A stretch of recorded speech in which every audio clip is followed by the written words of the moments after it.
main issue before us today is Senate Bill 637 and Senate Bill 894, the former by Senator Hugh and the latter by Senator Knopf.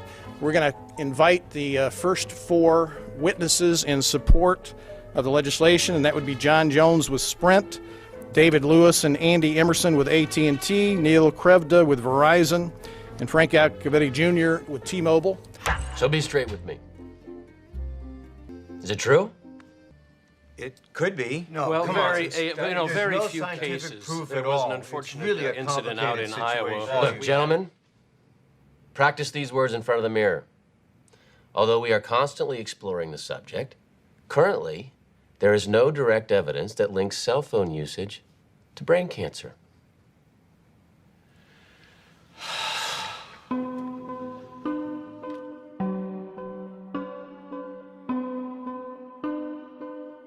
I'm Sharon Goldberg. I'm an internal medicine physician. I've practiced medicine for 21 years, and my background is mostly academic, internal medicine, hospital-based, clinical research, and medical education. I'm a certified Microsoft small business specialist. I worked on space station designing the cabling system for the airlock module, where I was responsible for EMI, EMC analysis, which is electromagnetic interference, electromagnetic compatibility. I am a professor in the Department of Epidemiology, Biostatistics, and Occupational Health, and I teach there both toxicology and health effects of electromagnetic radiation. My name is Daphne Tachover, and I'm the founder of an organization called We Are the Evidence.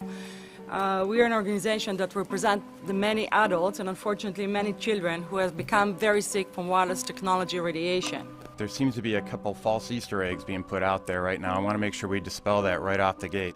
The effects of wireless on health scientifically are very, very clear.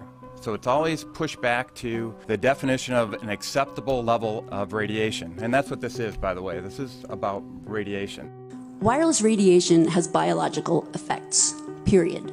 My name is Dr. Angie Kolbeck. I've been reviewing the studies showing the impacts of wireless radiation on our health, and there are now thousands of studies showing the following adverse health impacts to wireless radiation: cancer, oxidative damage, DNA damage, DNA failure. Things like memory, dizziness, anxiety, brain fog. Headaches, nosebleeds, cognitive problem, exhaustion. We have evidence of DNA damage, cardiomyopathy, which is the precursor of congestive heart failure. Short and long-term memory loss, decreased attention spans, lower reaction times, even involuntary contractions of muscles causing misalignments of spines and jaws. Breast cancer. We suddenly have breast cancer in women who have no DNA predisposition.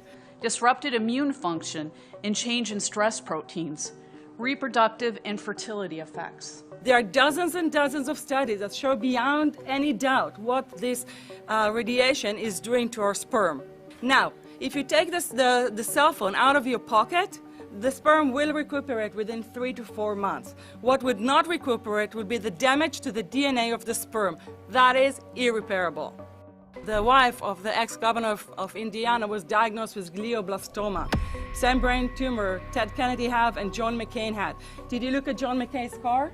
This is a cell phone brain tumor. LeBron James, one of our sports people, had a salivary gland tumor. That is another cell phone tumor. You didn't hear about it because immediately after that was discovered, he was paid by Samsung to become their spokesperson. We are seeing increases in brain tumors.